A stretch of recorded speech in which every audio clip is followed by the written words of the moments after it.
Greetings and salutations, Ledgelord ladies and gender fluid friends of any persuasion. Good morning, good afternoon, good evening, wherever you are. Welcome to Gamersledge. I'm one of your hosts, Mark, flanked by Dave and Matt behind me. Hello, Dave and Matt. Hi, I'm Matt. You know, it would work, except that it says your name every time you speak. When we talk, yeah, it pops up underneath there. That's it. Oh, I'm sorry. It's just been a while. I'm out of practice. Oh, okay. Well, that's good. Hello, everyone. Welcome to Gamersledge. This is the Gamersledge podcast, episode 378. At this rate, we might get to 400 before we die. Yeah. No promises. Yeah. Well, we do have a milestone announcement because while we were offline, we actually hit 1,800 followers. Oh, wow. So, to be specific, 1,802 followers while we were offline. So that was kind of interesting. But thank you, everybody, for all the follows and a lot of love lately. Appreciate you all. We have been off because I was knocking on death's door for a little while. If you don't know, my wife has no immune system, and she went into the hospital to get some antibiotics for something else and came home with RSV. And then I tried to stay away from her, but unfortunately she's wife, and I got sick. And then That's both... not a fun one. No, it was not. I am feeling much better now, thank you, but you'll see what happens when we get to my what I've watched. I'm just saying now that it, like everything before RSV, is kind of a haze for me. So if we talked about it previously, I'm sorry, I just took like the last 2.5 months of my backlog that I've watched and put it in a format that I could read. So there may be some overlaps, but sorry, Kat, it's not working right now. I'll have to fix it. I'll refund your points for the Cat 38. Why is it not because working? It keeps... Kat's asking, why isn't my camera effects working with my Snapchat filters? Because Snapchat filters don't exist anymore on the PC. And the way that I make it work is by setting up a firewall using Windows built-in firewall. And Windows built-in firewall is apparently not good because it keeps allowing it to talk to the internet, and it realizes, oh my God, I'm not a thing anymore. And it borks itself, and I have to go reset everything every time. And so that's why it's not working. Alrighty then. Also, if you did not watch the Valentine's Day stream, I have been told it has been demanded by the community, it becomes an annual event. It was the Gamersledge awkward Valentine's Day pickup lines for singles and couples. And we had a bunch of guest stars, guest streamers that participated, and we had 2 people that said they peed themselves, and Tiny Painting Desk rolled her eyes so hard she eventually left the call. So it was really good. Yeah, it's good stuff. And that is up on the YouTube page if you want to watch it now. I will be clipping it this weekend, every single one of them, and putting up on shorts. We put one up, and it already has 2,000 plus views. So, and that wasn't even like one of the good ones. That was just one of the ones where, yeah. Hi, Chef Pirate Kate. How are you doing? Welcome in, friend. Hope you're having a wonderful day. Before we get into Game of the Year, that's what the big thing is. We're going to announce the results of the voting for the 2023 Gamersledge.com Game of the Year. But before we get to that, let's go around the room and talk about what we've been doing since the last show aired. And we will start with Matt. Okay. Matt's been a pretty dull boy lately, so this, I hope, will go quick. I can't remember. I don't think last time we met, I don't think Percy Jackson had finished yet, so we finished that. No, it had not. Is it done now? Like first season? It is done for season 1. Okay. Yeah, and the second season's been finally announced. So, Good. So yeah, fair bit of difference from the book, but in a good way. It's a solid adaptation. There's a couple of things if I'd been running the show and I had my druthers, I would have done slightly different. But overall, enjoyed it quite a bit. Mitchell, who comes on every once in a while with the show, is a huge Percy Jackson fan, and he was very happy with it. So, yeah, I'd say probably like 8.5, 10. So waiting for the second season on that. And then I've seen most of Has Been Hotel because I came in like midway through episode 2, and I've just not gone back and watched episode 1 yet. So watched most of that. Which if you haven't, Mark, have you? I don't even know what it is. You don't? Oh, goodness gracious me. You are going to love it. Amazon Prime, Has Been Hotel. Okay. Anime musical TV show. Just go. Just do it. Just do it. You'll love it. Yeah, I'm currently watching a couple others on Netflix specifically. So, oh wait, no, you said Amazon. Amazon. Yeah. Okay, great. I have that too, so that's fine. So, yes, if you're not if you don't have any problems with a fair dose of heresy. Oh yeah, I got no problems with that. But hold on, Dave, can you mute? Your background noise. It's when he's talking, it's coming through now too. Very weird. There. Now it's gone. So yeah, a lot of language. It is not a kid show. It is animated. It is not a kid show. I repeat, it is not a kid show. My kids watch it, but my kids are youngest is 21, so that doesn't count. And then we're almost caught up on Quantum Leap. We've got like last week's episode left to watch, I think. Did it start again? Yeah. It's crap. 3 episodes in. Okay. Yeah. No, I'll have to catch up on that too. So those are the main things I've watched. I know there's been some other stuff and a couple of cheesy movies that I've watched because I was bored. I did finally see The Raid. I've never actually seen the original The Raid before. It's an Indonesian action movie. Solid action flick. Yeah. So I got to dig up Raid 2 sometime and watch that. So have you watched IP Man? I honestly have not, which is weird because it seems like something I should have watched at some point. You should watch that. You will enjoy 1, 2, and 3, I think. Okay. I will get that on the list. And then playing, Mitchell bought Tekken 8. So we've been playing that a bit. I've gone through the story mode, and I've gone through... Because the way they did it this time is a little bit different. So you've got the single player story mode, which is actually walking you through a story. You know, you're told it's very much like Mortal Kombat and Injustice did, right?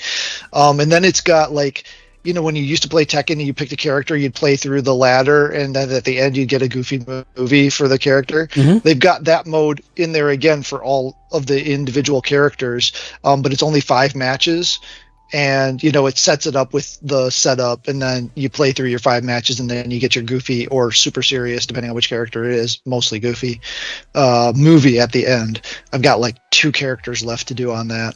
So it's really good. It's got just the right amount of wall juggling and open, you know, environment. You know, sometimes they get too much open, sometimes they get too much wall. This one seems to have really got the balance right on wall versus open area. It's Tekken, right? I mean, if you've ever played a Tekken, you know half of the controls already. Because yes, you can get very technical and you can get very competent, but you knowing like 5 or 6 button combinations will get you through most characters at, you know, medium-ish level difficulty. I really want to buy it, but I had to make the choice between Final Fantasy VII Rebirth, King Kamehameha version, and that, and Helldivers. So I went with Final Fantasy VII, which, by the way, is now getting a permanent slot on the schedule, at least until I beat it, because it's going to take me forever to beat it with the amount of time I have to play it. So that's going to be on Wednesday nights after wrestling. Nice. I might pop in depending on how far ahead of me you get. Well, no, I mean, that's the part. I'm only going to play it. You're going to play it on Wednesday, on Wednesdays for like 2 hours. So it's not like I'm going to get very far. That's true. And that's what, the 29th? It comes out of the 29th. Yeah. Sadly, I think the next Wednesday I will be gone. I will actually too. That first week of March. Yeah. But so I'm excited for that. I played through what's available of the demo. I think it's this coming Wednesday. I think the second part of the demo drops. So I'm not touching. Nope. I ignored like most of the the PlayStation press conference they did. I saw tidbits, but I tried to ignore all the story stuff. Yeah. I do feel like I'm a little worried because the sheer girth of things to do in this game, it sounds insane. Makes it feel like it should be like a $400 game. And I'm like, I mean, granted the first one was for me, literally, but still, that's, by the way, is there a collector's edition for this one like that? I don't know. I wasn't going to buy it, so I didn't even look. Huh. Now I got to go look because I'm curious about this. But yes, I will say it looks beautiful. It looks great. It plays largely like the last one, and the menus are very different. And there's and I think you knew this. Don't think this is spoilery, but there's Chrono Trigger style combo attacks. No, I know that. Yeah. Okay, yeah. So that's a whole new dynamic. There might be a little bit much to juggle. It's gonna take a while to get used to all the different elements of the battle system because there's some new ones, and I think it's going to take a little bit to learn how to juggle it because it wasn't until I figured out how to appropriately juggle in the first one that the combat became fun. Up until you figure out the timing and how to juggle between the different characters in your party, it's just kind of weird and not fun. And then once you figure out the right juggling pattern for your characters, it becomes fun. But I will say this, if the demo is any indication, and the night that I tried playing it, the piano mini game is going to kick my butt. Mine too, I'm sure. So wow, I did not have fun, or I did not do well with it. But yeah, that was fun. That was the other big thing. And then oh Lord, I just forgot. There were 3 things, and I didn't write them down. Of course, I forgot the third one. There was another game. It was something, but I forgot what it was. Helldivers? No. Oh, you sons of... I don't remember. So there is a collector's edition. I cannot see how much it... Oh, $350. So is it like $150 less than it last time? Comes with a Sephiroth 19-inch statue. Moogle Trio summoning material, Magic Pot summoning materia, Reclaim It choker, and Orchid bracelet. So, I mean, that's a $350 statue you're getting a game and some DLC items with. Yeah, but, pretty much. Now I got the deluxe edition, so I'm excited about that. I got the digital deluxe edition or whatever. So I got the physical one, so it's steel box. That's really basically what you get. It's steel box and like a bangle of something. So I did that last time, right? And it bit me in the ass because then I had that one disc that wouldn't read. Wave. And and then they released it for free, and it wouldn't take the disc that it wouldn't read, so I had to buy another physical copy because it was the only way I could get it to convert over to digital. So I'm just like, nope, I'm just going digital all the way from the beginning. Nice. So then that's it. I'm about halfway through Brissinger, which is the 3rd book of the Inheritance Cycle, which most people will recognize as the series that the movie Aragon was based on, very, very, very, very loosely. And then, otherwise, other than that, it's just been normal. Lots of work, unfortunately. Busyness going on. Comics behind again. It's always a problem, especially when you only get your books once a month. Mm-hmm. First, sorry, real quick. Gutshot Dog, what's going on? Welcome in. Jimmy Julius, welcome in. Happy to see you guys. Happy Friday. All right, that moves us to Dave then. Hey. Yeah, I've been doing a bunch of stuff lately. So on the Switch, I've been playing Prince of Persia a lot. That's been a really good game. As I'm sure it's not any secret, Metroidvanias are one of my favorite, genres. I had no idea. And yeah, no, none. And matter of fact, I actually beat Super Metroid right before playing this. I was playing that on the Switch, and so then I wasn't even interested in Prince of Persia until they said it was a Metroidvania, and I was like, oh wait, this changes everything. And it's a really good one. There's a lot of like heavy. It really pulls from like a lot of fun genres. It's got like a lot of like Celeste style platforming in it. If you like that kind of game. So it's funny. It's like, as much as like I always say I hate Souls games, like if you smash that into a 2D play field, I apparently love them.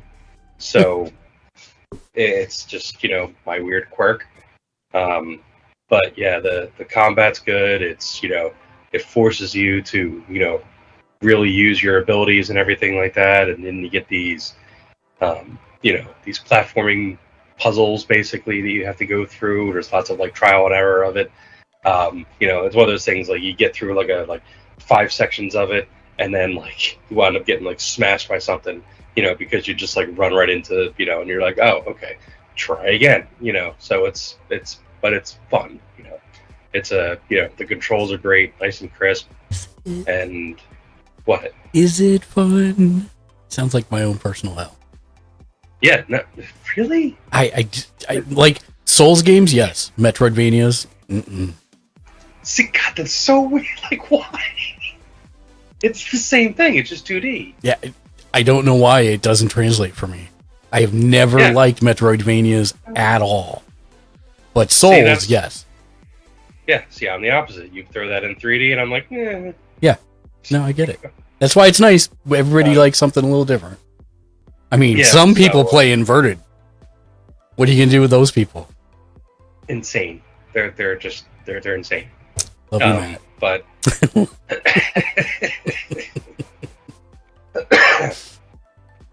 I used to do it back in the day because if I'm flying a plane, sure, I'll do it. Yeah. I'll do it for that. But that's about the only time I do it. He was in the Air Force, so I mean, there's some respect thrown on it from his view. So, I give it a pass generally, for that one. But if you're like a kid who like never grew up with that kind of stuff, and you're just you're just trying. My kids will pick up the controller from my thing, and they can't. They have no idea. They can't. Just like I can't reverse it either, I still think it's because the first thing I played with, the first 3-dimensional thing I played with a joystick type controller was X-Wing. So that just burned into my brain that way. I think that's. I was thinking about this. Why am I that way? Other than if it's just some innate inborn thing, right? That's the only like reasonable like experiential thing that I can think of is the 4 billion hours I poured into X-Wing. That's a great segue, actually. Why am I that way? Meet the newest member of my family. Okay, see now, like for a casual such as myself in the handheld zone, you've shown us what looks like 47 versions of the exact same thing. So, are they the exact same thing, just different sizes and colors, or are they actually different? Like, there's differences. Okay, so like, there's. But I mean, are we talking Game Boy versus Game Boy Color differences? What's the name of that one? So this one is the Game Kitty Pixel. Okay, I saw an advertisement for that. Is that the one that has every game ever made on it? They do ship with a lot. I don't know if it's every game ever on it, but it's certainly loaded with everything from Nintendo, Game Boy, WonderSwan, Atari Lynx, Genesis, Super Nintendo, and and they even have them in nicely laid out folders and everything like that. This is a curated collection here. So it's interesting. So it even has like. Sorry, Okay. go ahead. Yeah, go ahead. That's your question. They're all valid here.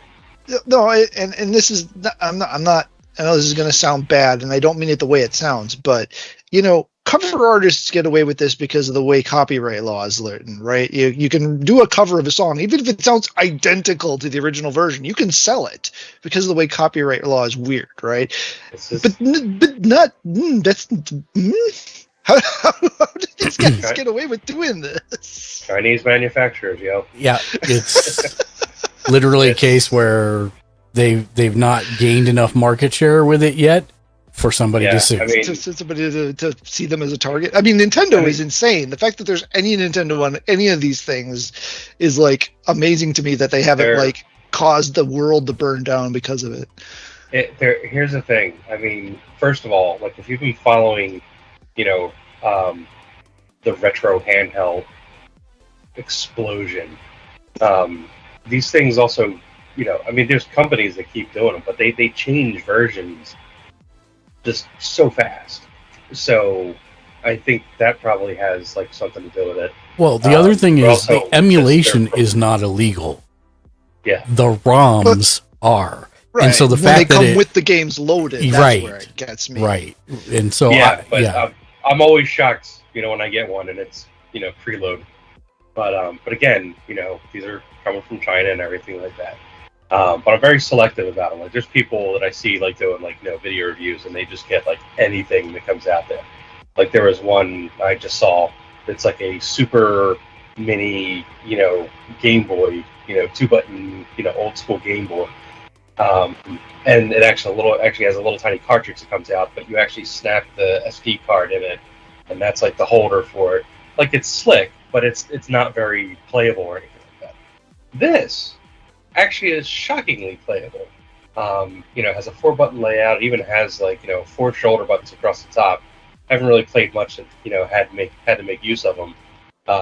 They feel good, but in use, they might be a little tough. Other than that, the controls and everything feel great on it. It's a solid metal construction. And so, how much did that one run? This wasn't. I think it was barely $80. Oh, okay. That's and everything. I've spent way more on way stupider stuff. So I think that's how especially with the catalog that comes with that one. And again, you can, even if it didn't come with the catalog, you can throw the catalog on it. It's extremely well built.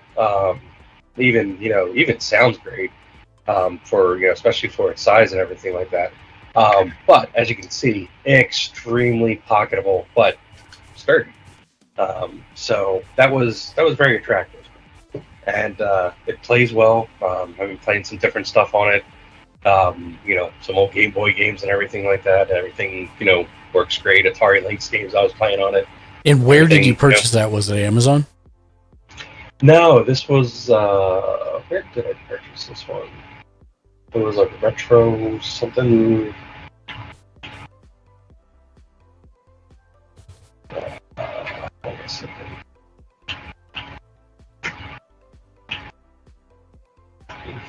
So, Keep Retro was the website. KeepRetro.com. They seem to be the. What was the name? The full name of it? It's called KeepRetro.com. No. The device. Oh, it's So it's listed as GKD Pixel Metal Console. So Game Kitty Pro or Game Kitty Pixel. Game Kitty Pixel. I'm just seeing if it is even on Amazon at all. Kitty like Kiddie, right? Like a kid, not. Oh, is it? Kiddy. Oh, Kiddy. And then Pixel is Pixel. Yeah, that didn't help. No. It is not on Amazon at all. And what was the sorry, what was the website one more time? Keep Retro. .com. Yeah.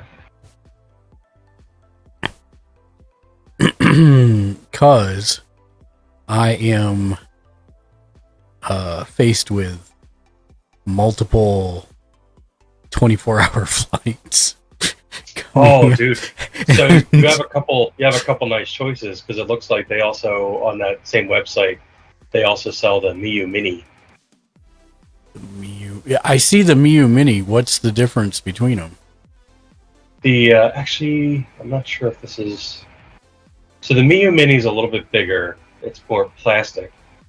You have, different options as far as like color and everything goes.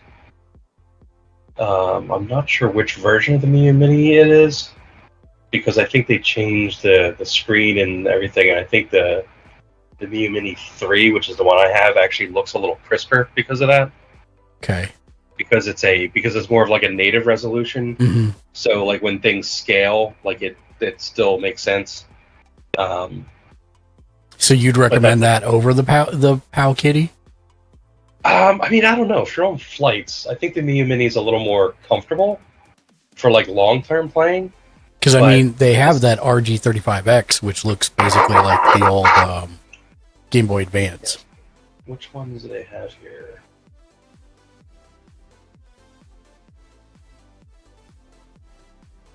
Also, Yeah, I'm curious what their ship times are. Honestly, that didn't take too long for this. Okay. So this isn't one of those you had to pre-order 67 months in advance and then pray and hop in semicircles to get. And I did it like right around the Chinese New Year too, so I think there was some delay because of that, but it didn't take a shockingly long time. I'm not seeing the one that you said, though. I see POW kitties, but I don't see... Gutshot dog. Stepped away. What are youse guys talking about? KeepRetro.com. I'm looking at handhelds here. Yeah, I'm looking at the handheld list to see if there's...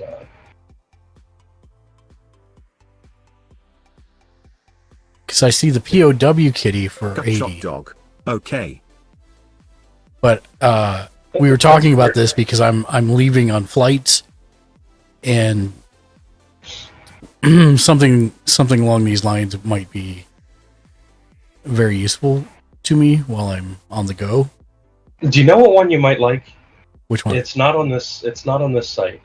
Okay. Look up the Retroid. Hold on. Let me just make sure I get the name. Yeah, look up the Retroid Pocket. Look up. Yeah, you can just go to GoRetroid.com. Retroid.com. Gutshot dog. Yeah? Going to space camp. I'm so proud of you, Mark. Hey guys, hey guys, hey guys. Yeah, Okay. I'm not. Not quite space camp, but yes. I'm going to be sequestered in a room for 3 days with no phone, computer, or access out to the outside world. So, Nice. I will not be using the Retroid in that specific case, but I would be like on the planes and whatnot. Okay. So, and if you want to save yourself some money, the one I have is the Retroid Pocket 3 Plus, Okay. which is currently $125.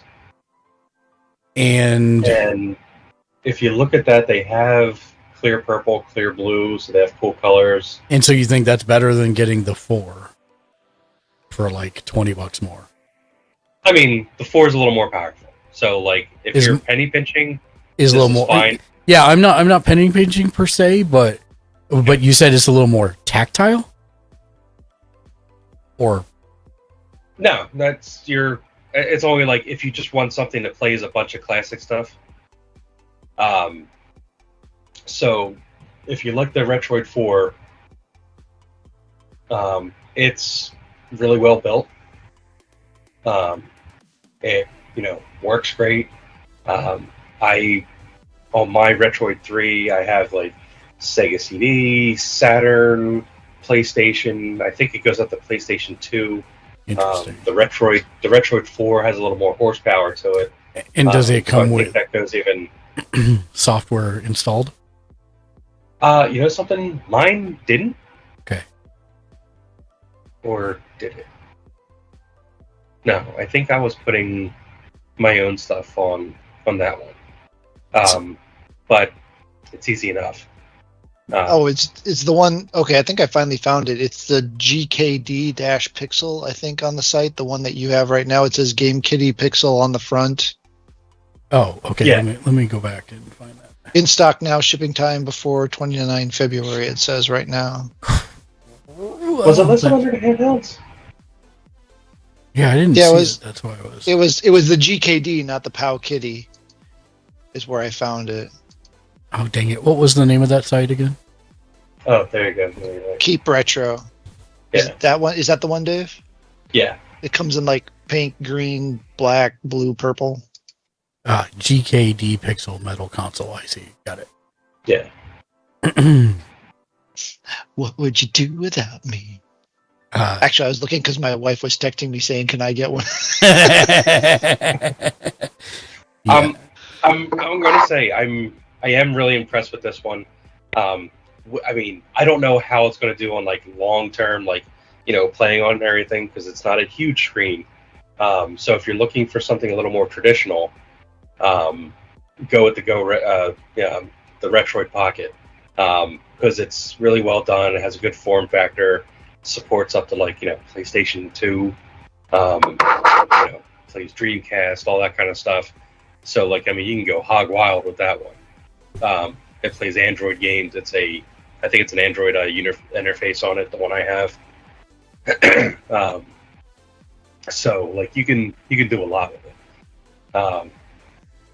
I haven't, you know, didn't really have any issues with anything I threw at it, except for some wonky police nuts. One that I tried, you know, running didn't seem to work well, but that might have been the file itself. I don't know. I gotta play more with it. But, you know, anything else like Sega CD, any of the classic stuff, all worked, you know, fine. But those are two, I think, of my favorites lately. Okay. Just because of, like, you know, if you want a nice comfy form factor, the Retroid Pocket, you know, is a good one to go. Okay. But this one is just for like sheer portability and you know, sturdiness. I mean, it's super well built. It's got a really cool, like, even the battery indicator on it is neat, because like it starts up and then boom, you know, it shows you the full, you know, battery life on the side of it like that. Great screen, sounds good, you know, nice and loud. Interface is, you know, reasonable, nothing crazy on it. But yeah, you know, funny stuff. So, you know, lots of fun to be had. I do like the fact that that's got 4 gigs of RAM on it too, which seems a little excessive. The Retroid Pocket 3 Plus. Oh yeah, it's crazy.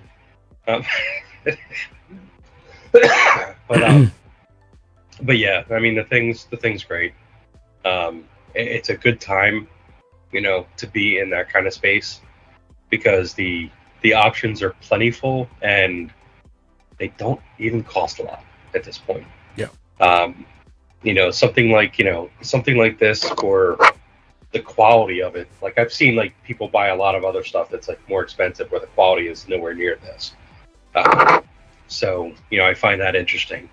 And then also just the usability of it. They're not hard to use. You know, it's not something that's, you know, it's drag and drop files, you know, for most of the stuff, and you're ready to go. So there's fun to be had. But those are my 2 favorites right now. Anything else you played? On my Playdate, there's a fun game that I downloaded called Root Bear. Oops, where'd it go? And it's basically, you know, you use the crank, and you're just supposed to like get a perfect pour for, like, you know, these bears. Hold on, focus on the thing. Focus on the game. There you go. And then you do. See, I messed up the pour, so Yeah. I don't know. It makes me laugh. It's one of those like precision score chase games. So and you use the crank and you're just like trying to get the perfect pour for for these bears that are ordering root beer. And game was a couple dollars. Looks great. It's a little fun gimmicky thing on that. I still like playing the play date. They're apparently available now. They all caught up on all their backlogged orders and everything, and now, like, if you wanted to actually get one, you can just order one and have one in a couple days. So, neat little system there. Definitely total gimmicky kind of thing. It's you're buying into an idea, with that one. But if you're into classic gameplay, you're into classic games and everything like that, and retro gaming, the handheld space is completely on fire, with lots of great options readily available right now. So it's kind of nice. All right. Well, if you don't have anything else, then I'll start my list. Go ahead. Enshrouded came out. It's a survival building game, kind of like Minecraft, but no, you're not attacked as often in your base. There is a day-night cycle. It has a glider. It has a grappling hook, which sadly the grappling hook is far underutilized in the game right now. And there's like no end game. It is in early access. We got it for I think $27. I have a dedicated server for it right now for the community. We play on Tuesday nights. It is fun, but everyone has run out of things to do in it. So we'll probably switch to Nightingale, would be my guess, when it drops after the 20th. Because that's something that a couple people have expressed interest in. I was actually, all right, so not to go on a tangent, but I was thinking about that. There's so many games now that people are saying, you see people come out and say, like, oh, you got to check this game out. It's in early access. So, it means you're in, alpha, beta, at best, kind of thing. Are a lot of these people doing themselves disservice by doing that too early? Are they, like, trying to jump on to get, like, a little bit of revenue stream early, but then when people run out of things to do, they forget it and, like, forget it when it actually comes out? Possibly, but I will say that this game is ridiculously fun. We've had, like... I did not get to play it at launch, really, because that's right when it came out is when I got sick. And so a lot of people, everybody else got way ahead of me, but that's fine. I didn't mind that. But because we did this dedicated server, Jimmy Julius and Dan and Tiny Painting Desk built like this friggin' mansion. It's like an amazing building that they built for all of us to have all of our stuff in, and we've got communal chests and everything where people can put resources and everything.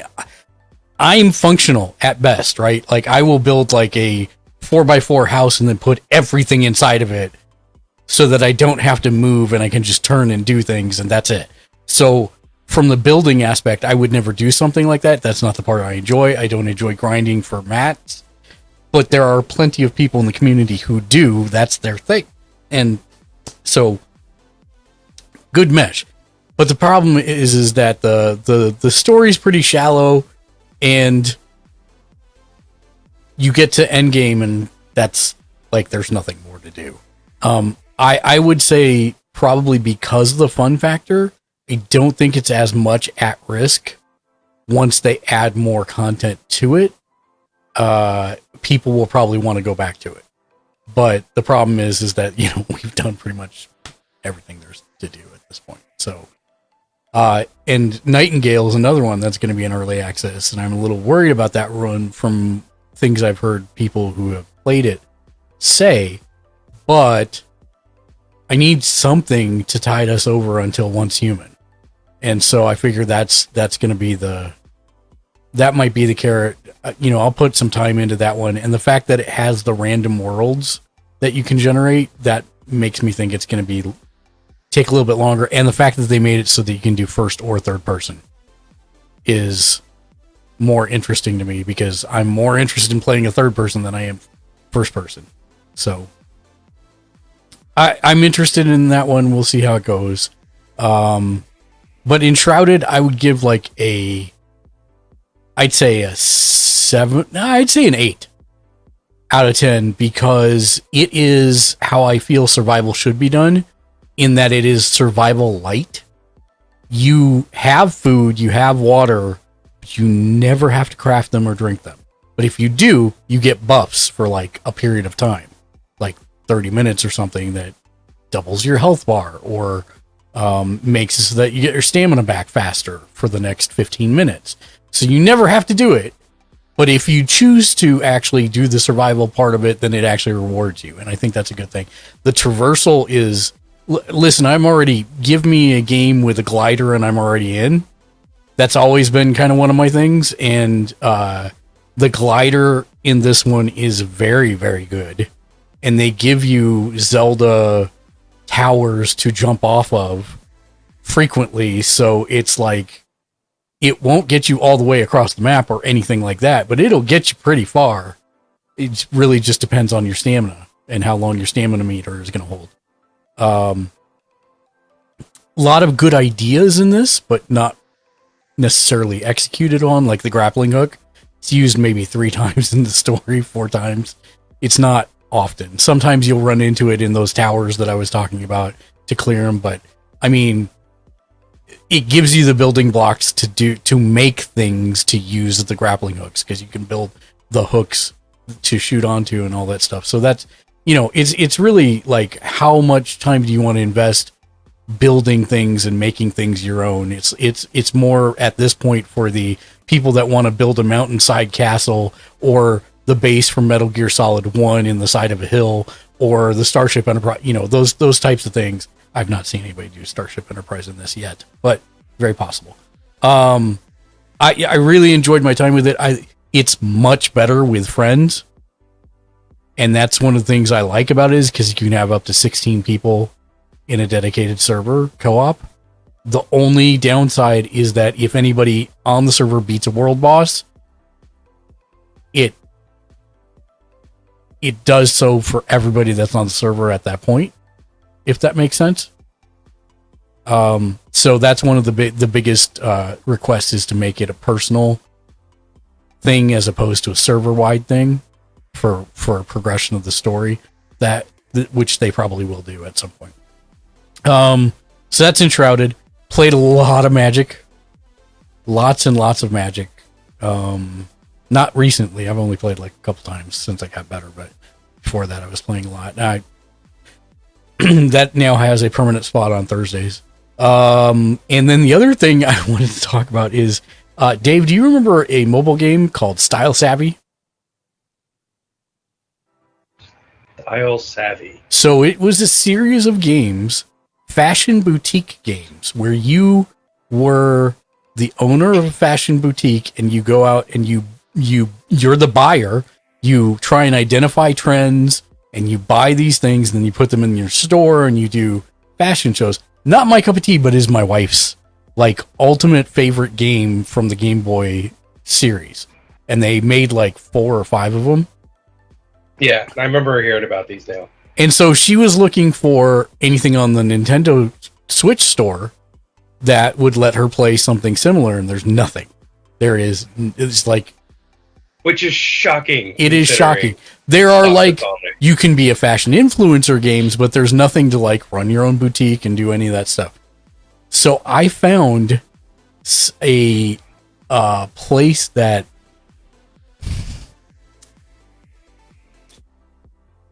I'm not saying you should or should not do this, of course, but I found a place where it's a one click for the iPhone, and it asks, what file would you like to open? And oh, here's a Style Savvy thing that it runs. And now she's playing Style Savvy on her iPhone, and she's very happy about that.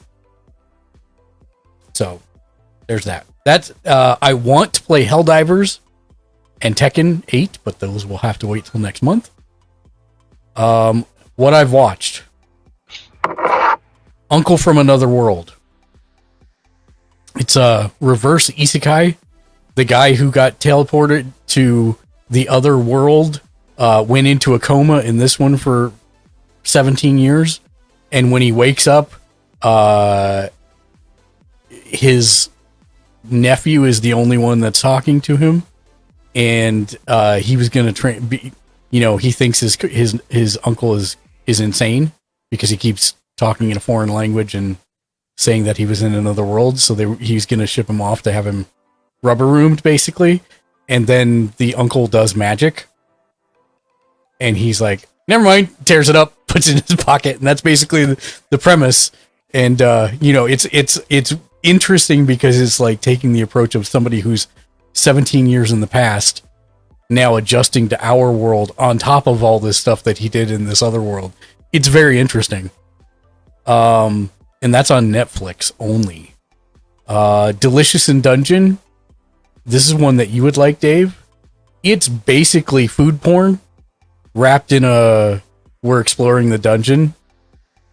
Because, of course, every monster is synonymous with food that we can get. And then it's basically, here's how you do this. And they literally lay out the recipe and show all the steps as they're cooking it. It's literally food porn wrapped in a dungeon centric wrapper. That's 6 episodes in right now, and they're surprisingly good. I've very much been enjoying them. The Promised Neverland is one that Crodad recommended that I watch, and I noped out of it after 3 episodes. Oh, really? Season 1's actually pretty good. Season 2... So here's the thing. I get that, like, I'm not saying it's a bad anime.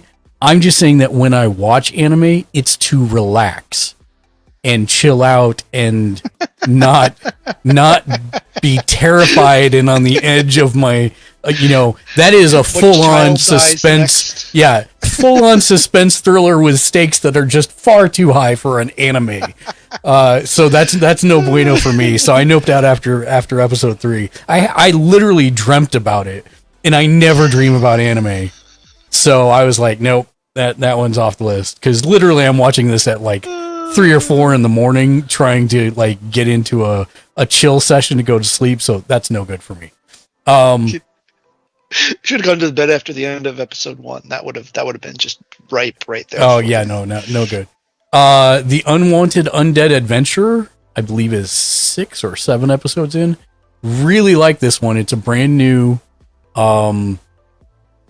It's not an isekai, which is pretty much all I watch, but the mediocre adventurer who's joined the guild and has been like made it to like level 2 of the guild hierarchy in 10 years, but is helpful to everybody else, finds a secret passage in a well-explored dungeon and is killed by a dragon and wakes up undead. And it's really well written and interesting. That one's on Crunchyroll.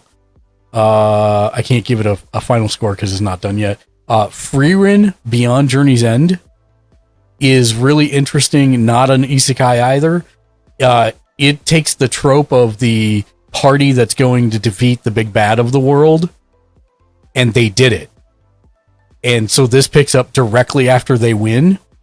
And Frieren, the main character, is an elf that's already been alive for 1,000 years. And the rest of the story plays out post them winning from her vantage point, which means you can be skipping 20, 30 years between episodes. It's crazy. And I would say it's probably right up there with the one that I think is like the worst anime to watch that everybody should watch. What is it called? It is, I know it's on my list here because they had new episodes in To Your Eternity, which is the most emotionally brutal anime I've ever watched. I mean, there's no way if you're human, you won't cry at least 3 times in the first like 6 episodes. It is brutal. So it's up there with Dominion Tank Police? Yes. And Ghost in the Shell. Yes. But that is one that I highly recommend that everybody watch. But this free run one is so beautifully animated and well done, but it's also like a lot of gut punching. So just keep that in mind. But it's very, very good. That one's like 20 something episodes in, I think. And it hasn't finished season 1 episode either. So The Wrong Way to Use Healing Magic is also a new one. That one is an isekai where the summoning spell is done for 2 people, and he's the third wheel that accidentally got caught into the spell. And while they're predestined to be heroes of the kingdom, he gets kind of abducted by the realm's healer and put through his paces, and it's actually really good. Actually, it's called The Wrong Way to Use Healing Magic. Solo Leveling, which you recommended, Matt. I am all caught up on it currently. Really like that. 100% agree that it's very weird to see Korean names with Japanese language. That is kind of weird. It's I don't know why it's so disconcerting. But it is a little bit weird. But the animation it's is like Xiaoyu in Tekken speaking Japanese. Yeah. What? Gutshot Duck says, I'm not big on anime, but my girlfriend watched Dragon Prince and I watched 4 or so episodes. Matt said, the Dragon Prince is a great show. The animation stutter in season 1 can be a bit rough to watch, but so that's only 6, or is it 7 episodes in? I think 6. 6. I think I have to we'll watch it after the watch 6 Nova after Galactic. we're done here. I read Solo Leveling 2 and it was great. You read Solo Leveling, Nova Galactic? Nice. By the way, Nova Galactic, we are planning on playing a game of Magic after the podcast around 9:30 p.m. Pacific. If you are able to join, great. I just wanted to give you a heads up. Anybody else that wants to join can too. Handyman Saito in Another World is actually a really it's not the best one I've ever seen, but it's very wholesome. It's like it's earnest in what it's trying to do. It's pretty good. I just finished season 1. It's like 12 episodes. It's not a huge commitment, and pretty well written. So I would probably, that one is done, I think. I don't think there's going to be another season of it. Even I would give it probably a solid 8. How a Realist Hero Rebuilt the Kingdom. This is the Deep Space Nine of anime. It literally is like, I don't like politics stuff and whatever, but this is like, it's full of business geek stuff and intrigue and twists, and it's actually pretty good. This is a self-contained 1 season, but I think it's like 13 episodes, 1 season. I really enjoyed this when I kind of shouldn't, because I don't like politics and drama and all that stuff. It's not like heavy drama. It's actually pretty good, but if you like anything about like civics or how to build build roads and that type of stuff, there's plenty of that in here. It sounds really weird, but yeah, it's actually pretty good. I would give it like an 8.5. It was really good. I was surprised about it. This is all the title, so bear with me on this one. The strongest tank's labyrinth raids. A tank with a rare 99/99 resistance skill got kicked from the hero's party.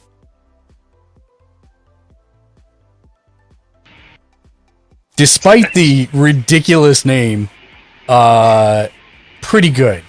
Pretty good. Light novels really need to lighten up. He could be making these up, and I would never know. You could just randomly string You can, any 12 words. Word and it's salad. Probably the title of a light novel. Yeah. Light novel. Like that last one, I feel like I'm in like one of those like weird Saturday Night Live bits. Yeah, no. Like, Yeah, no. like, It's a real thing. It's interesting because it's somewhat about dungeon management, which is a different tack than most of the other animes I've seen. It's not an isekai. It's just kind of like the tank gets kicked from the party and nobody realizes the role that, how important he was until he's gone. And he's just going, doing his thing. So it's kind of interesting. Death March to Parallel World Rhapsody. I can't give Strongest Tanks Labyrinth Raid a score because it's still ongoing. I think it's only like 7 or 8 episodes in for the season. Death March to Parallel World Rhapsody. I'm going to give it a 6 because I don't remember a single thing about it. Grimgar Ashes and Illusion. I am not giving this one a 6. I'm giving this one an 8. It is an isekai, but it's a interesting twist on it. It's a group isekai, and none of them remember anything when they get to where they're going. And as you might expect, people take advantage of them immediately, and it's brutal and it's kind of realistic. Remember about 5 minutes ago when you said you only watch anime to relax and for light things? So most of the time I'm looking for isekais, right? Because those are usually pretty light. And so I've been going down the like best of, lists that you'll find online of here's the ones you should watch in this. So I don't know what I'm getting into half the time. This was one season and it was well written and it went pretty quick. So I didn't mind finishing it out, even though it was a little heavier than I would normally look for. I know I talked about this one on another show. I don't think we've talked about it on the podcast. Mashla, Magic and Muscles. So imagine a Harry Potter world, right? Where everyone does magic. There's one guy who doesn't. And he is a iron pumping freak that is his full name is Mashla Braindead. And do you know how One Punch Man can be really ludicrous sometimes, Matt? Most of the time, yeah.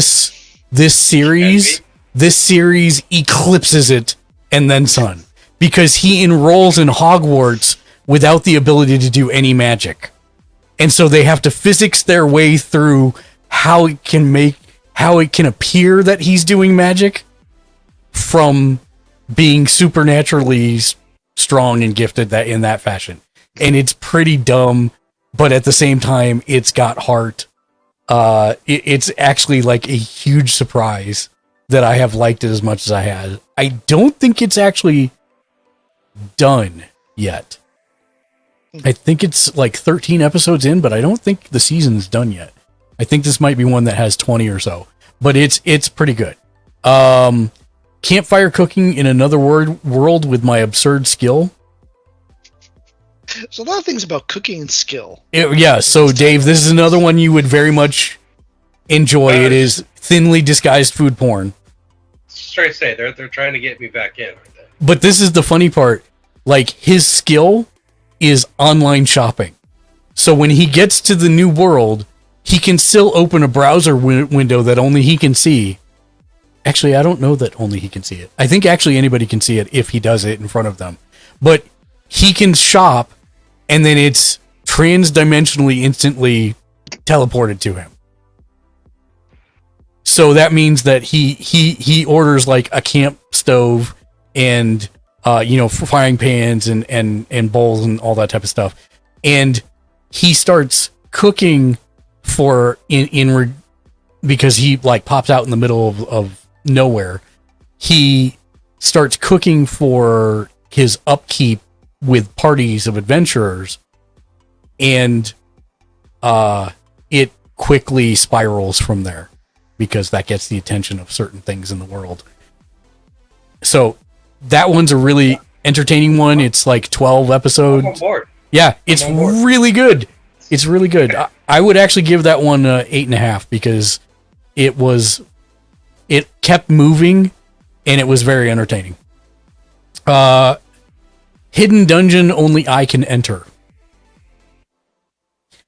So one of the pitfalls of anime is that sometimes you don't know what you're getting into by the description of an anime. This was basically a thinly veiled harem fantasy. Yeah, that's exactly what I thought from just the title. Yeah, so it's okay if you like that thing. Not what I'm doing. Another ludicrous one that I absolutely loved was called Cautious Hero. The hero is overpowered but overly cautious. Yes. I love that. I love that they actually did the extra. Oh yeah. They made it redundant and everything is great. This one's a short one season. I would give this one a 9. It was easily one of the best ones that I've watched. The title alone makes it sound awesome. It's very light until like the last 2 episodes. But yeah, it's really, really pretty good actually. I highly recommend people watch that one because it's very funny. Funny is not the right word. There are a couple times that I did laugh out loud, which is pretty rare for me for an anime. But it is very amusing a lot of the time. To Your Eternity is a 10. They just finished the second season, or I don't know how that works. I think it's still the first season. They never actually made it. Second half of the first. Yeah. The split. And there's like 23 episodes, 24 episodes, something like that. So, very, very good. Highly recommend that one. It is a 10. It is not light fare. Just keep that in mind. I would not watch it with kids. Not because there is there's some content, but nothing like, just more like stuff you might not want to have to explain. My Daughter Left the Nest and Returned Home an S-ranked adventurer. Pretty good. I would give it a 8. Amusing and well paced because you're simultaneously watching the daughter and then watching the dad, and the 2 stories eventually converge. But yeah, that one was pretty good. Tokyo Revengers.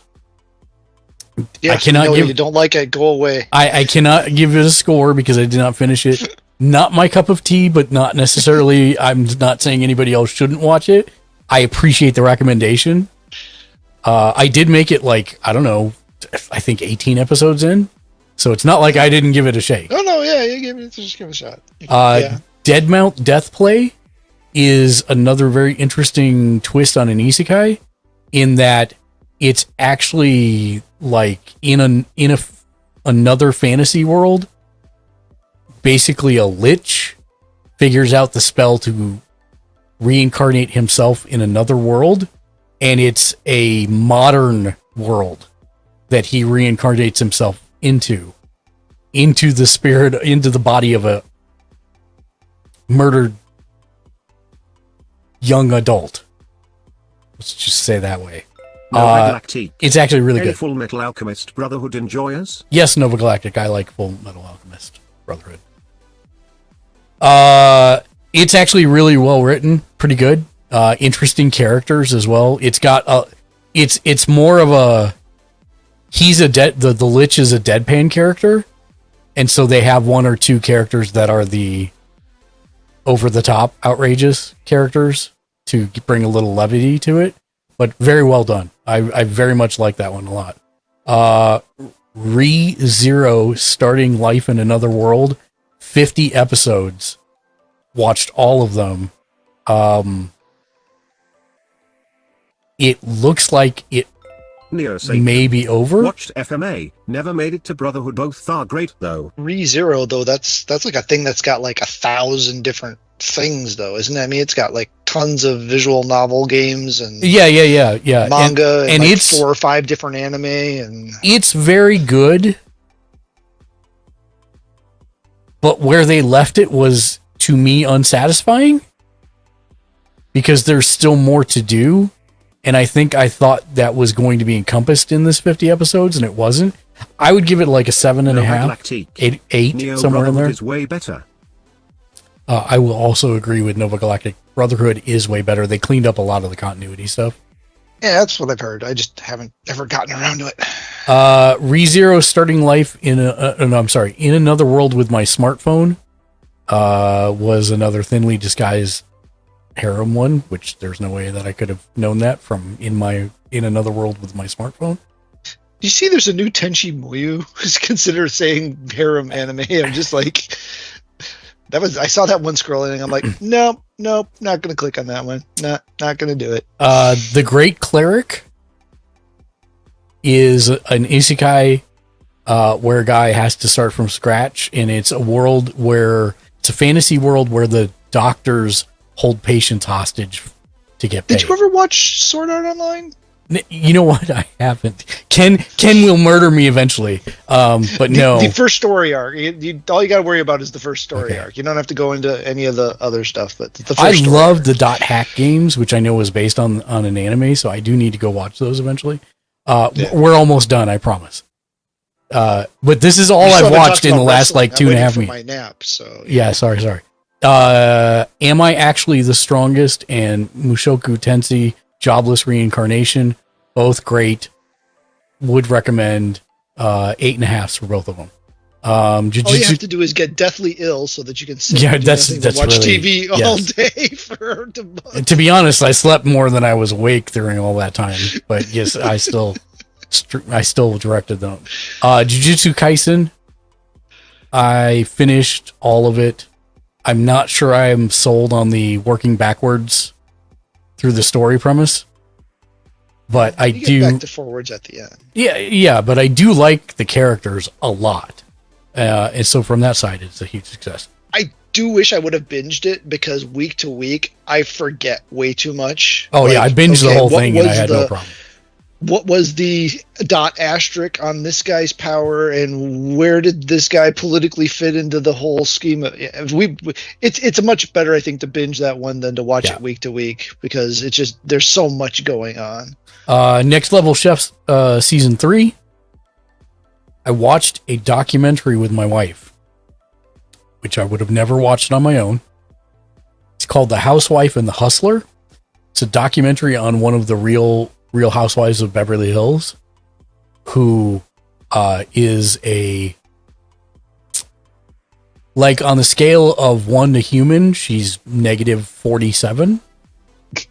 But her husband was a lawyer who was actually the Aaron Brockovich lawyer.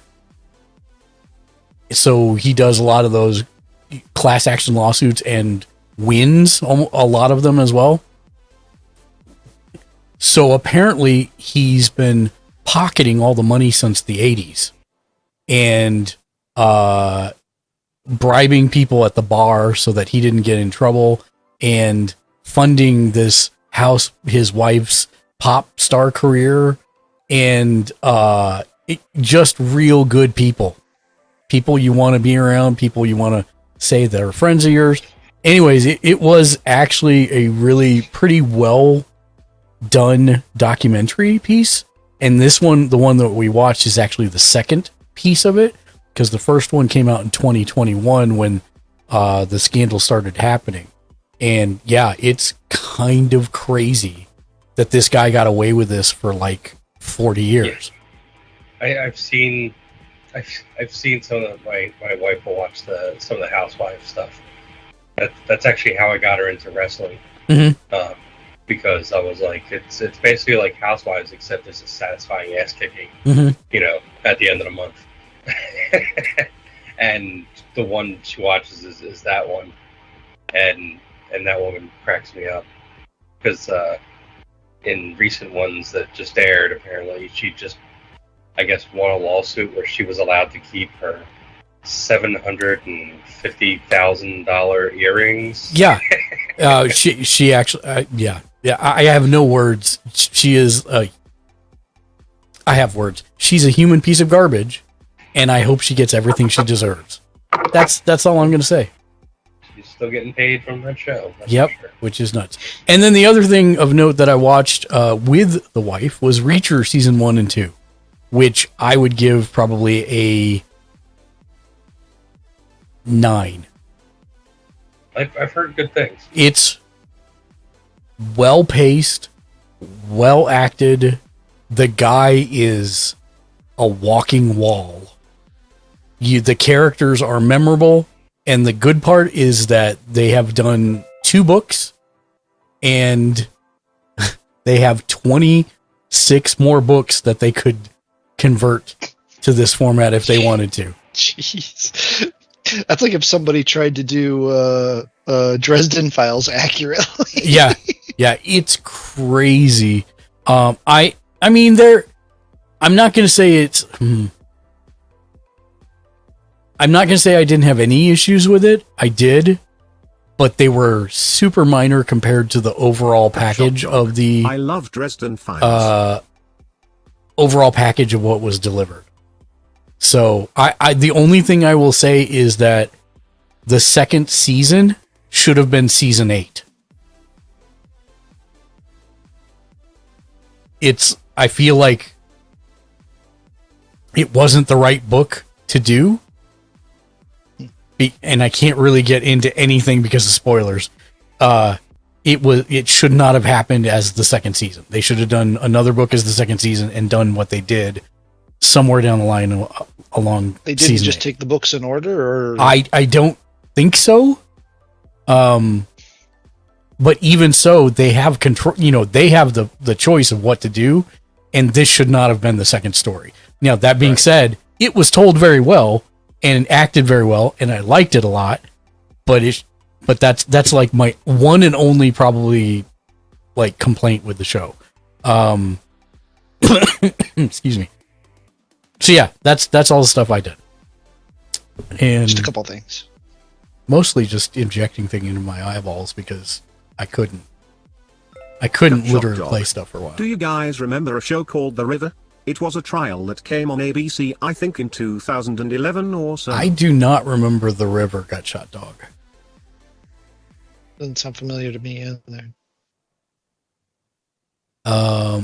So, with that, let's jump over to the main reason we're here, Game of the Year. Dog.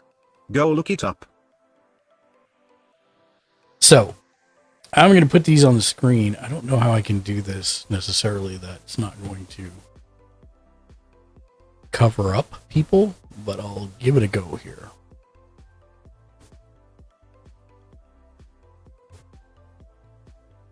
Can I put it down in the bottom left? Yeah, I can put it down on the bottom left so Dave's not completely covered up by it. Or me. There. We'll do that. Okay. So we're going to go backwards in how I asked these. The last one was, what would you like to see from Gamersledge in 2024? Well, we cannot promise to be everything and everyone. We want your feedback in shaping upcoming shows, subathons, special streams, etc. I got 32 responses, and not a single one is the same. I was hoping like 8 of them were, Dave topless playing, Dance Dance Revolution or something. Nope, no. Not a single one is the same at all. So it was like, okay, great. Yep. Just throw them in one of those spinner wheel things, right? And just yep. So I was like, yep, checks out. Checks out. Crawdads was very apparent because he wanted my curry recipe. And then I had to go to Walmart, buy the curry roux, and follow the recipe on the back. Yeah. The first response, what would you like to see? The Things. Things. I appreciate our community very much. Is that a sequel to The Thing? Yeah. I haven't actually seen. All right, let's get to the first serious one. Who would you nominate, not Mark, as Community Member of the Year? I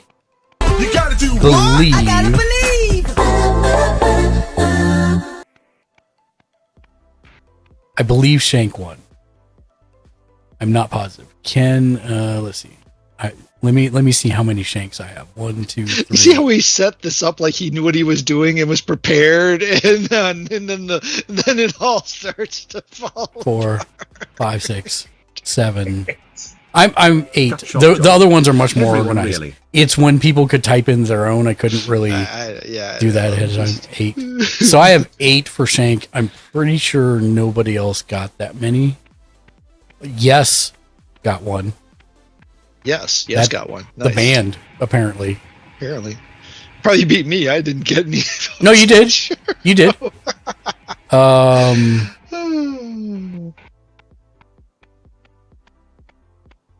I've been more absent than not. Yeah.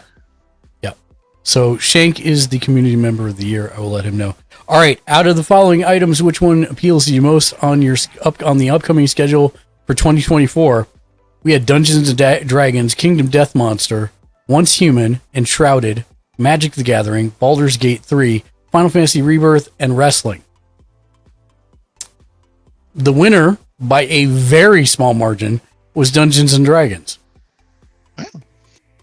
When I first started looking at this, I was flabbergasted because every single one of these had the exact same amount. Oh, wow. So again, fantastic. We have a well-diversified group out there. Yes, we do. Best horror game. Pretty much all but wrestling. No, wrestling was in there. It may not have been at the top, but I will never stop watching wrestling. So, Yeah, good luck with that. yeah. Best horror game of the year. The winner by was Lies of P No, with 25%. microphones. No what? Oh no, my perfect. I see what you're saying. So yes, Lies of P took best horror game of the year. Best cooperative multiplayer game of the year by a landslide was Baldur's Gate 3. Best tactics game of the year by a landslide was Baldur's Gate 3. Best Souls-like of the year was Remnant 2. Oh no, I'm sorry, Lies of P. I lied. It was 3.8% higher.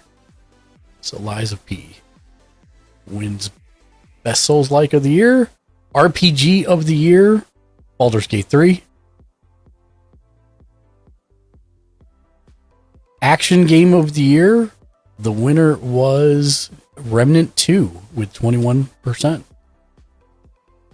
Which is a very good game. Fighting game of the year by a landslide was Mortal Kombat 1. Tekken was not out yet.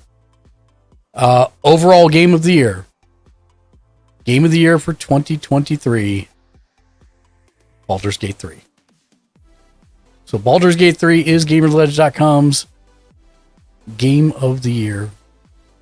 Was it 16 or Spider-Man that was second? I can't tell the colors. Let me see. Spider-Man is... Come on. I think Spider-Man's the thin red one next to the 12.5%. Final Fantasy 16 is number is 2. the- Yeah, I like it all. Okay. I'm just not into wrestling much. Legend of Zelf. Oh, no worries. It's okay that, like I said, different people like different things. So we have a lot of little mini nerd communities, so it's all good. Dave, have you played Baldur's Gate 3 yet? Can I ask a silly question? You're on mute, by the way. Got shot. Yeah, dog. go ahead. I didn't vote Thog. Why? But it's because the time commitment and it's not a traditional game. Not a traditional game that I would be jumping into.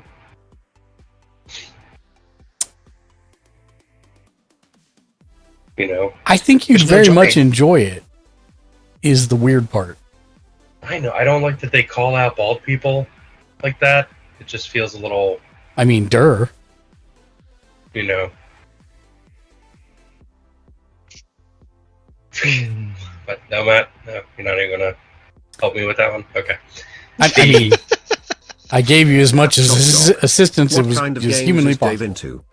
I thought so. Thank you. Metroidvania and hipster games. Yeah. I'm actually. Were games that involve a crank. Yeah, or games that involve a crank. Like I said, hipster games. Sure. Yeah, I'll give it that. I mean, I was so lame the other day that I played through Spawn, the Game Boy Color game. I don't know why. It's awful. This is what I'm saying. He says on one hand, I don't have time to invest in games like that. And then he immediately turns around and says, I played the entire Game Boy Spawn game. Yeah. These things don't add up. It took 15 minutes, let's be honest. There was not a lot of content with that game. And it was just like, why was this made? No, During the question that era, is, there was a game for everything made. the question is, why would you play that instead of Baldur's Gate 3? Because I get it. 15 minutes. Yeah, the upfront cost to entry on just for me, I get it because it's like me. Like, why have I never played a Pokemon game? That makes absolutely no sense that I've never played a Pokemon game, except the concept of gotta catch them all like freaks me out every single time. It should. Like, it just freaks me out and I can't do it, right? I just can't. So yeah, I get it.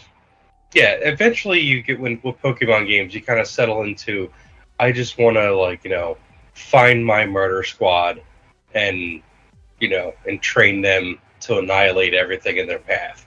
And it's not about catching them all. It's more about just training your own little hit squad. If you're doing that, you're playing Baldur's Gate. That's my point. It's the exact same thing. But I'm not playing Pokemon right now either. So that's the thing. It's just I'm just doing different stuff right now. And it's hard for me to get into a The good thing about Baldur's Gate is you can take your time with it. Look at this. I have been trying for 3 weeks to start Stray Gods, which is not a big game and it is not a huge time commitment. But to sit down to have the time to ingest a story game like that, I have just not felt like I've had that time, right? So I get where he's coming from. There's a feeling, right? You got to feel like you've got to have the time to invest. I get that to a point, but it's not like you can't save and turn it off either. Like mid-combat, you can do it. You can walk away from the game anytime.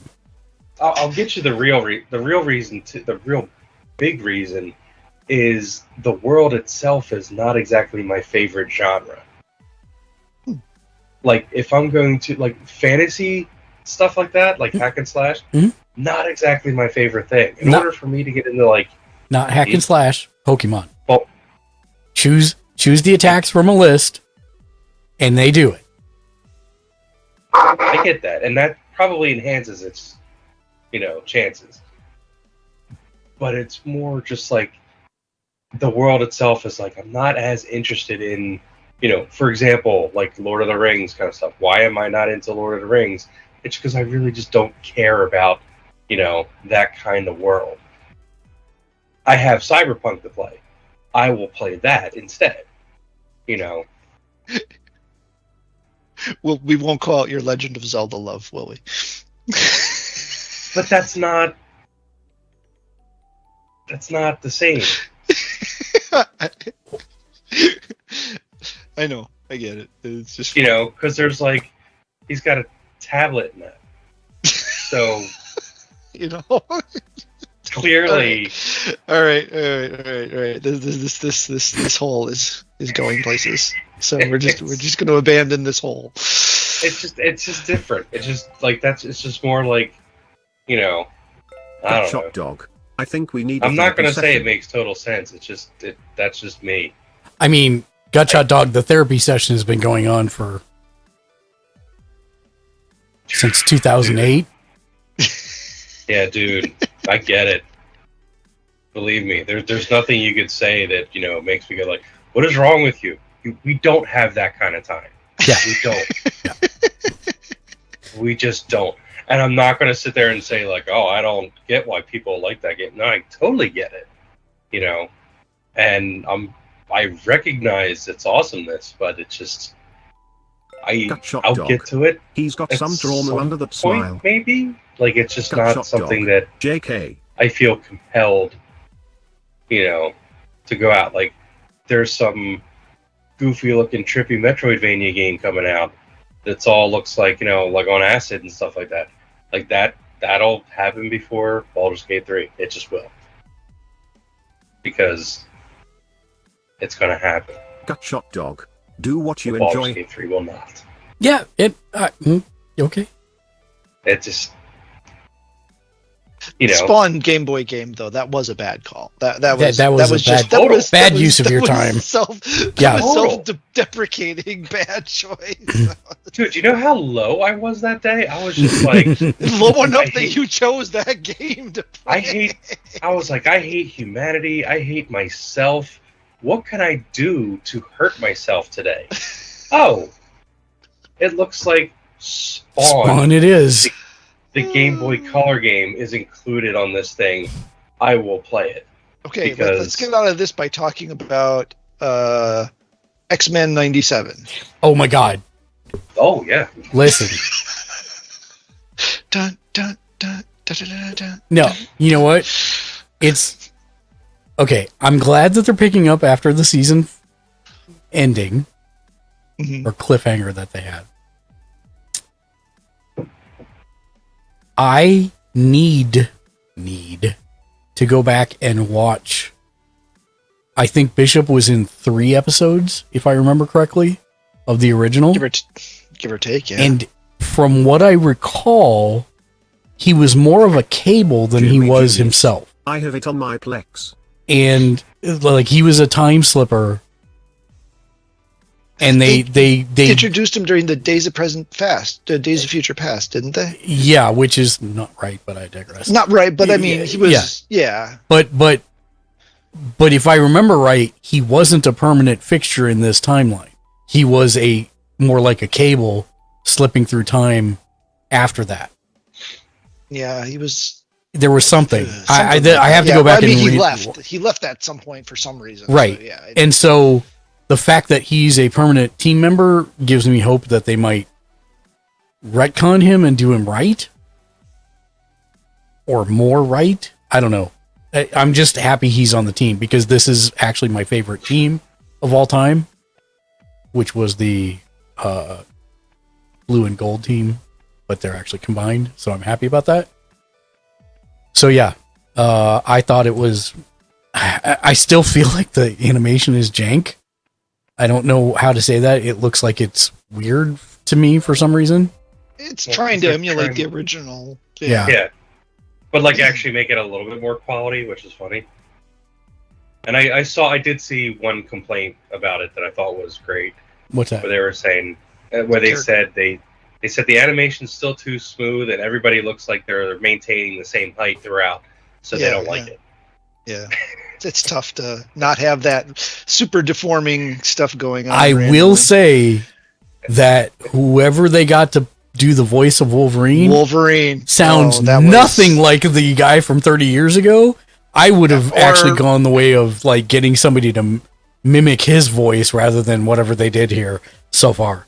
That one line was like, oh, that was not good. No. Hopefully the rest of it's better. I literally had to stop it and rewind it to understand what he said. Because I did not understand what he said the first time I heard it. But it isn't the Wolverine from Amazing Spider-Man and His Amazing Friends. All right. the Wolverine from Quebec. Yeah, the Australian outback one. Yeah, Australian. Yeah. Oh, crikey! I got my claw stuck in the wall. Oh, dude. Yeah, it's just sad that they're going to kill Wolverine so early in the series. I mean, they got to do something with those Sentinels to make a statement. Am no, I mean, blue on blue. Gambit's going to blow him up in the first episode. So listen, I am. We're usually a purely a good news channel for the most part. We don't really talk about some of the negative discourse that's out there a lot.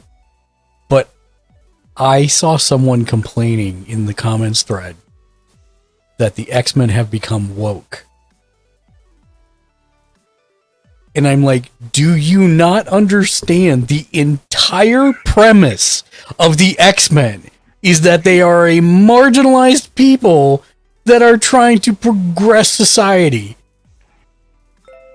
That was literally, they were created to be a statement on racism. I'm like, oh, what is happening here? Realize all the creators of the X-Men were Jewish, right? You know. Yeah, I mean, it's like, oh my god. Like this was the whole, that was their thing.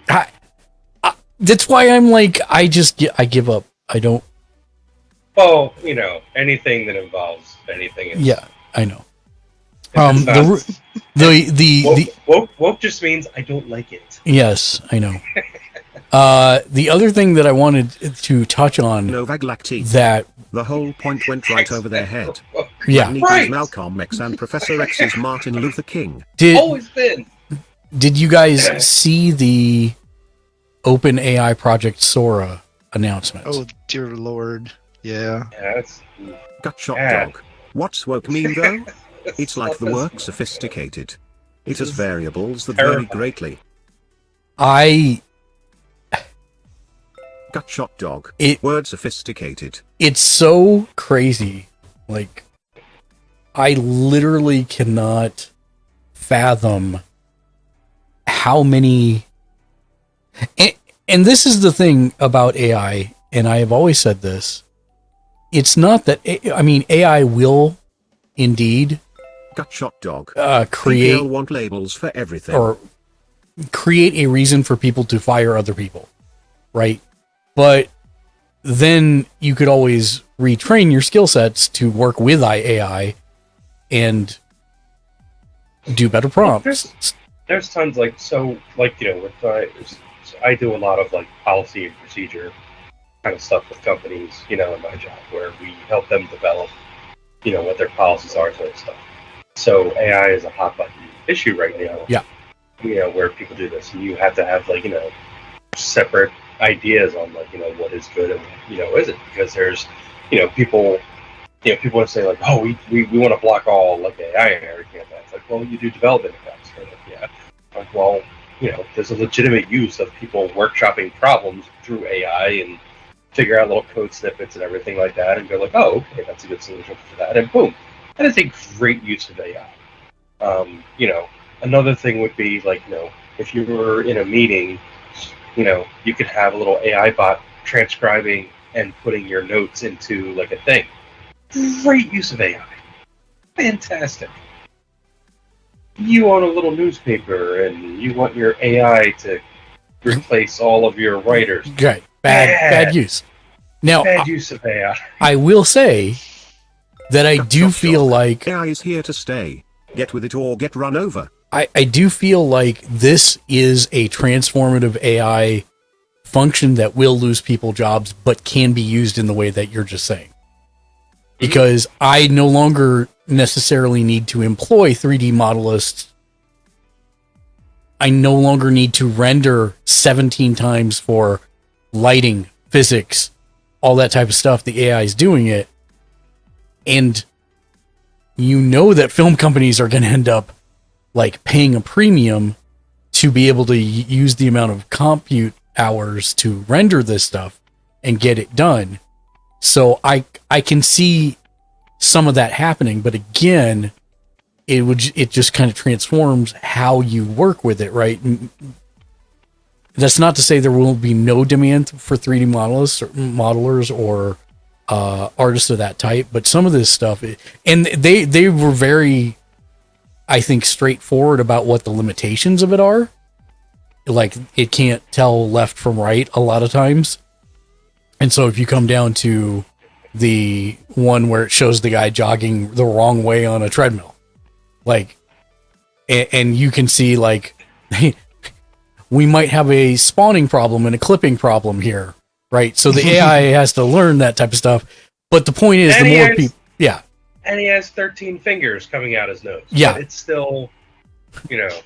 I mean, I think for like, I mean, the thing I see for this is like, for someone like myself, if I wanted to do some sort of like storyboarding, I have no artistic ability whatsoever. Right. If I wanted to like make some quick, like, 3D imaging or storyboarding or you just kind of layouts stuff, right? You know, like here's the idea, here's some key scenes, you know, that are just thrown together. I mean, I think that's a great use for something like this, because you can, with relatively low investment, you know, get a rough idea and try to sell what the rough idea is to then, you know, make the final product. Will this get to final product level someday? Probably. What will we do then? I don't know, but you know, we'll have to figure it out. But The chick's hand here, that's like completely breaking every bone in her body. That's my favorite part. Hands are hard for AI for some reason. I don't know what it is. Hands are hard for regular artists. Yeah, I know. Regular artists, 100%. I mean, how many feet? How many artists? I mean, have you seen Rob Liefeld? That's all I have to say. Yeah, like there's, like I know, like, you know, I got a buddy of mine who's gotten like super great at, like, you know, drawing over the past few years, and it's just been like really great, like, you know, fun watching the progress, because he's like just put a lot of work into it, and it's just like, man, you're like so good at this stuff and everything. And then like, it just remember how long it took to get like hands down and, like, you know, trying to do like different things, and like, you know, he would like send over stuff and it's like, you know, like anything jumping out at you, like, yeah, that one hand, I was like, there's something going on there. I can't quite, but it's drawing your eye away from it. You know, and artists always say that, like, you know, hands and stuff are the worst. It shocks me in no way that AI can't get it either. I am just flabbergasted, though, that they're not just doing film. They're doing A, 3D modeling, B, lighting, C, shadows, D, reflections and reflected surfaces. Incorporating it all into one thing, it's just nuts. I'm really interested to see the more, especially as more people get access to the model and start training it more. I'm very interested to see what they make of this stuff. And it's definitely nuts to think that this stuff won't try and kill us, because that's happening. We know this. We've all seen. We grew up in the 80s, guys. Come on. Yeah, well, there's not one single thing that says AI is not going to try and kill us. Do we have any other news besides Microsoft probably releasing 4 things for PlayStation?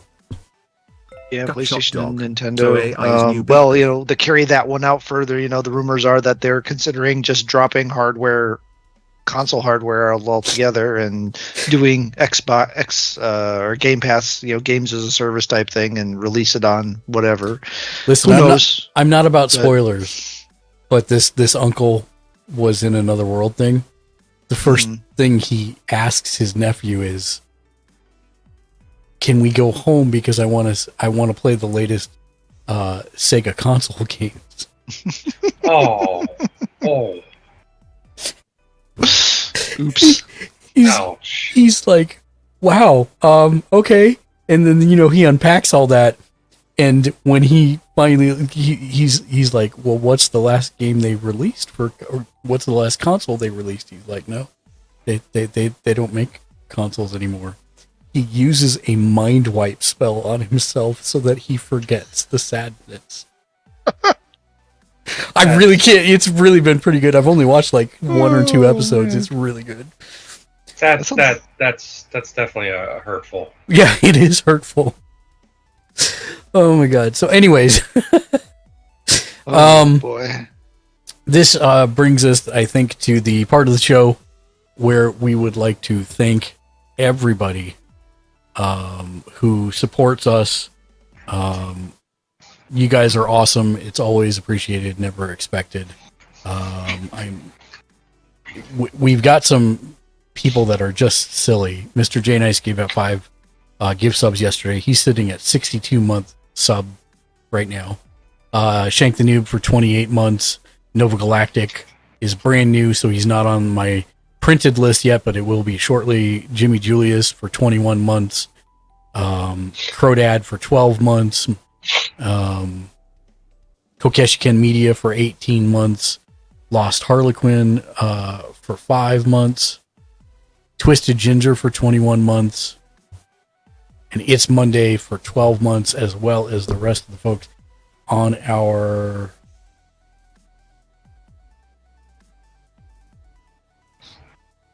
I don't have it. Keep forgetting to do it. And this, I just recreated like a bunch of my scenes, so I don't have it. Let me see if I can pull it up real quick.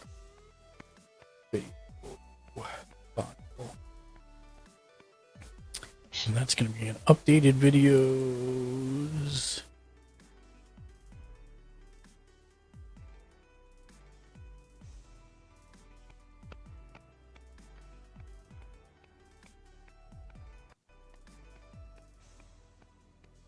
There we go. This is the most recent one. And then I gotta quickly pause. No, not you. There we go.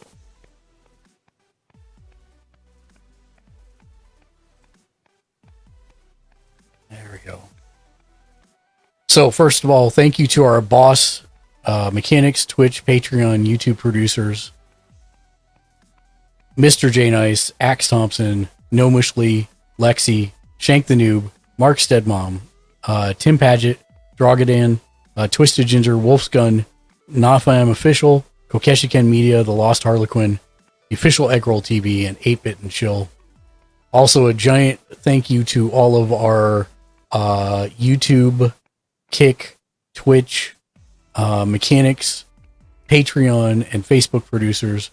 DMS Creations, Peter Cajero, Billy Frog, Dance Commander Amy Becker, Arturo Gonzalez, Bushman, Inuyi Wolf, Jimmy Julius, Mark Johnson, Eric the Amazing Luna, John O'Callahan, June Kuribayashi, John Hewlett, 2 times Academy Award nominee Patrick Tubach, Letty the Yeti, USMG Valorfall, Tracy Fuller, Dave Butler, Michael Sims, Mark Huey, Nick Nevels, Kevin Rollins, That Kid Named D, ID Nippledeck RIP, Dark Razored, as well as Trial Access, Rush Monk 2, Bearden, The Bakery Crew Ken, Strogban Burke, Ghost Zero, Scotty's on Fiery, Rusty Haggis, No Novocaine, Dave 934, TJ Leclerc 1, Meep the Bunny, the Shaky Dragon, Fammy Bloom, Mafia 6869, Hey Matman, Slowbake, AK Yuri, Bourgeois, Jag Leisure, Sleep Deprived, DMDM Studios, Habitual Kiwi, Bigman Rosa, URCEO, Chocobobot, The Golden Hash Brown, Strawbee, Sir Ironblood, as well as Jersey the King, Luigi Cat Woodhouse, Band Reaper 97, Kato.jpg, Siunido TTB, Nautico Love 123, Bosch 721, The Tunics, Awesome Jen, Prophet Profanity, Evelyn 03, Chupathingy 7163, G Boys, Ninja Jinja 07,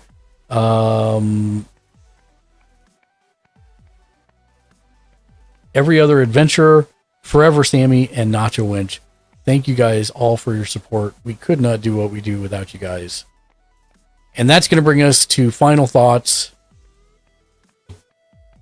Actually, I need to set this so it disappears. Give me 1 second. When finished, where's Hyde? Hyde. There we go. Don't remember. Horseplay on scene show. Okay. And for now, Hyde. There we go. That brings us to the part of the show for final thoughts. Matt, final thoughts. Really, I'm just excited for Final Fantasy VII Rebirth at the end of the month. Yeah, so see what I can squeeze in between now and then. But that's definitely once that shows up. I did get a physical version, so whenever that shows up, that'll take the spot and run down the road with it to see. And that was Game of the Year 2021 for Gamersledge.com, I believe. Sounds about right.